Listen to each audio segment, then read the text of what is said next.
Olá amigo, seja bem-vindo ao Preparatório Alfa. Este vídeo tem como tema exocitose e endocitose.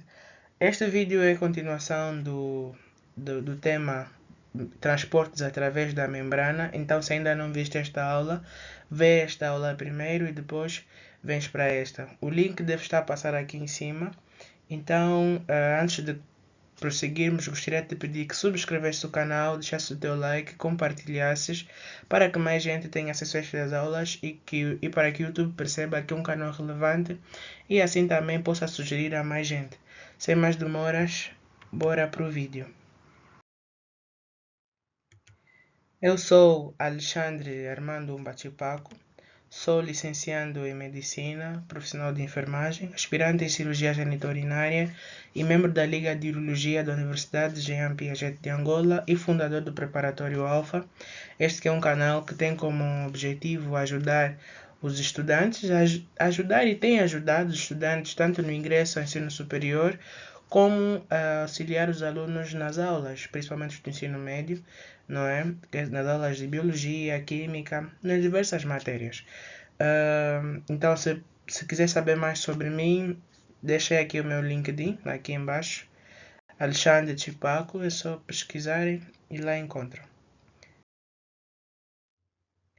Gostaria de falar também sobre os materiais que nós utilizamos, materiais de química, língua portuguesa, biologia, matemática, entre outros materiais. E se estiveres a te preparar para os exames de acesso e ainda não tens os materiais, deixa aqui embaixo nos comentários. É só escrever eu quero os materiais, como faço, e nós vamos deixar ou fixado no primeiro comentário ou te responderemos assim que possível. Então, bora pro vídeo.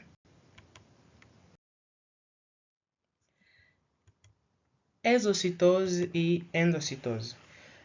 Quando falamos sobre o tipo de transporte através da membrana, e se ainda não viste essa aula, deve estar a passar aqui o link, podes clicar e ver a aula, que ela é uma aula geral, e esta aqui é uma aula específica da endocitose e endocitose. Nós falamos sobre os tipos de transporte através da membrana, nós citamos a endocitose, a exocitose, citamos a bomba de sódio e potássio, assim como a bomba de cálcio, não é? E de forma assim mais simples, fazendo uma súmula, né, para que se consiga ter uma melhor percepção. Exocitose, exo, fora, citose, célula, ou seja, transporte de vesículas fora da célula. Endocitose, transporte de vesículas dentro. Endo, dentro. Exo, fora. A endocitose e a exocitose são dois processos de transporte de substâncias que envolvem a entrada e a saída de grandes partículas da célula. A endocitose é o processo de entrada de partículas na célula por meio de vesículas chamadas de endossomos. Pode ocorrer de três formas: fagocitose, endocitose mediada e pinocitose. Meu amigo, isso está na prova. Escreve, faz os teus apontamentos, porque tenho certeza que isso está na prova. Tenho certeza e tenham certeza. Exocitose é o processo de eliminação das partículas digeridas para fora da célula. A endocitose e a exocitose são dois tipos de transporte ativo, ou seja, há gasto de energia durante os processos. O lisossomo é a organela envolvida nesses processos, pois é responsável pela digestão intracelular. Então, aqui na imagem, na primeira imagem, nós conseguimos observar o processo de endocitose, não é? Observamos as organelas, as vesículas chamadas de endossomos, não é? A entrarem para dentro da célula, não é? Vai ser mediada por uma fagocitose, uma endocitose, uma pinocitose, depois no correr da aula nós vamos falar. E aqui nós conseguimos observar uma exocitose, não é? O transporte dessas vesículas, aqui tem o processo, passo 1 até o espaço extracelular. Endocitose. A endocitose é um processo de absorção de partículas na célula por meio de vesículas chamadas de endossomos. Os endossomos são formados a partir da invaginação da membrana plasmática, que posteriormente se separa e ficam livres no interior da célula. Essas são formadas por invaginação da membrana plasmática, seguida de fusão e separação de um segmento da mesma. A endocitose pode ocorrer de três formas, como já dissemos: fagocitose, endocitose mediada e pinocitose. Qual é a diferença, então, entre essas formas de endocitose? Na primeira fagocitose, há o englobamento de partículas maiores e sólidas, como bactérias ou protozoários. Não é nesse caso, na fagocitose, a célula vai emitir pseudópodes, que são falsos pés, para englobar a partícula para dentro, não é? Endocitose, já falamos. Traz as partículas para dentro. A endocitose mediada funciona como fagocitose, porém, as partículas ligamentosas, não é, ligam-se com proteínas receptoras específicas presentes na membrana plasmática. A diferença entre a fagocitose e a endocitose mediada, na verdade, é simples. Uma consiste na presença de partículas ligamentosas na membrana plasmática, ou seja, quando a célula vai emitir os pseudópodes, né, esses pseudópodes vão constar de partículas ligamentosas, onde as vesículas vão se ligar e assim ela atrai essas mesmas partículas para dentro da célula. A pinocitose vai ser o englobamento de partículas líquidas. Fagocitose. Poucas células humanas são capazes de realizar fagocitose. Entre as que realizam estão os macrófagos e linfócitos e células do sistema imunitário. Essas células detectam um antígeno ou agente estranho no organismo, como uma bactéria. Dessa forma, o macrófago se aproxima da bactéria, emite os pseudópodes e a engloba. Com isso, parte da membrana que envolve a bactéria se desprende, formando uma vesícula que recebe o nome de fagossomo. Dentro da célula, o fagossomo se movimenta pelo citoplasma até encontrar a organela lisossomos. O fagossomo funde-se com o lisossomo, que irá realizar a digestão. Assim, a bactéria será quebrada em partes menores e restos liberados. Bom, amigo, aqui agora nós conseguimos ver nesta imagem, não é? A imagem completa da fagocitose. Como é que acontece e... enfim. Bom, aqui nós conseguimos ver primeiro uma ameba. A ameba tem aqui os seus lisossomos, tem o seu núcleo. E essa ameba, né, no caso da sua alimentação, vai ser mesmo por fagocitose, ou seja, a fagocitose, como nós já vimos, vai ser o mecanismo através do qual a célula vai emitir pseudópodes, que são falsos pés. São aqui os pseudópodes, né, nós conseguimos ver. Vai emitir os pseudópodes e vai englobar as vesículas para se alimentar. Então, nós aqui conseguimos ver a ameba, temos a fase de contato, temos aqui a bactéria a chegar aqui nessa invaginação. A célula emite os pseudópodes e há a formação do fagossomo, não é? Engloba a própria bactéria. No caso, depois dela englobar a bactéria, ela precisa de se aproximar de um lisossomo, porque o lisossomo, como nós vimos, é a organela da digestão celular. Então acontece a morte da bactéria e a absorção dos seus nutrientes. E depois há a fase da digestão, onde os resíduos da bactéria são excretados para fora da célula. Endocitose mediada.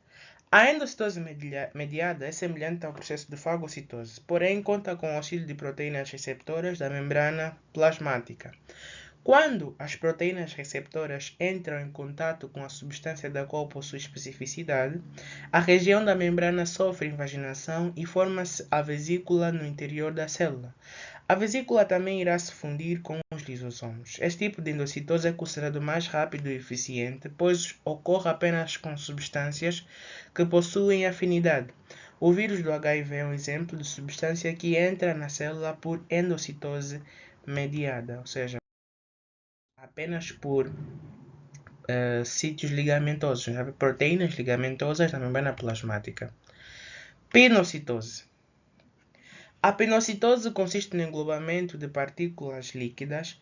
Nesse caso, a célula se aproxima da partícula, mas não emite pseudópodes para englobá-la. Na pinocitose, a célula modifica a sua forma e sofre invaginação. No espaço formado estarão contidas partículas líquidas. A membrana que envolve a partícula solta-se da célula e forma uma vesícula chamada de pinossomo. O pinossomo se funde aos lisossomos. O mecanismo de digestão e eliminação é praticamente o mesmo, não é? Na imagem nós conseguimos observar aqui a célula, no caso, na pinocitose, ela não emite pseudópodes, que estariam aqui, os falsos pés. Na verdade, ela sofre uma invaginação. E dentro dessa invaginação, começarão a conter, ou seja, vai começar a captar partículas líquidas. E quando tiver partículas líquidas suficientes, ela praticamente fecha e transforma-se num pinossomo. Esse pinossomo, conforme nós já vimos, vai até uma partícula, ou seja, vai até ao lisossomo. O lisossomo faz a digestão, se tiver nutrientes, absorve os nutrientes e o restante excreta para fora da célula. Diferenças entre fagocitose e pinocitose. Uma semelhança entre fagocitose e a pinocitose é o fato de provocarem alterações morfológicas nas células. Destacam-se a emissão de pseudópodes durante a fagocitose e as invaginações na pinocitose. Agora que você já conhece os processos de fagocitose e pinocitose, saiba a diferença entre elas. A fagocitose refere-se ao englobamento de partículas sólidas a partir da formação dos pseudópodes. A pinocitose é o englobamento de líquidos. Além disso, não se formam pseudópodes. Para englobar as partículas, a membrana plasmática sofre invaginações, aprofundando-se em direção ao seu citoplasma e formando um canal que se estrangula nas bordas. Exocitose. A exocitose consiste na eliminação dos restos das partículas digeridas para fora da célula. Ao final do processo de digestão das partículas, a célula precisa eliminar os seus restos. Esse processo de eliminação dos restos da digestão celular é chamado de plasmocitose. Amigo, esta parte, eu lembro quando eu fiz o meu exame de acesso, tinha esta pergunta. A pergunta era como é chamado o processo de eliminação dos restos na digestão celular. Plasmocitose. Então, já não vais errar. Já não tens como errar. Plasmocitose. Aponta. Pega o teu manual, pega o teu caderno de apontamentos, aponta.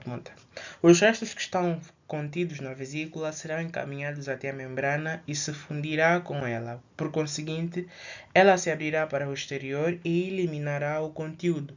A membrana da vesícula irá se reintegrar à membrana da célula que realizou a endocitose. A exocitose também pode ocorrer em células secretoras, sendo a forma pela qual a célula irá secretar as substâncias que produz. Por exemplo, as células das glândulas que liberam hormônios. Então aqui nós conseguimos observar como é feita uma exocitose. Primeiro é formada uma vesícula. Essa vesícula que vai conter o resíduo que a célula vai excretar, vai entrar em contato com a membrana citoplasmática, né? Depois de entrar em contato, vai abrir-se para fora e as vesículas vão para fora da célula. A exocitose pode ocorrer de duas formas: exocitose constitutiva, que é a liberação de substâncias de forma contínua, e a exocitose regulada, a eliminação de substâncias que só ocorre na presença de um estímulo. Então, amigo, esta foi a nossa aula. Espero que tenhas gostado. Não te esqueças que onde há determinação, o caminho pode ser encontrado. Gostaria de saber de onde nos assistes. Deixa aqui embaixo de onde nos assistes, o que achaste da nossa aula. Se tiveres alguma dúvida, deixa aqui nos comentários e partilha. Vamos fazer o canal crescer. Por favor, subscrevas e até o próximo vídeo.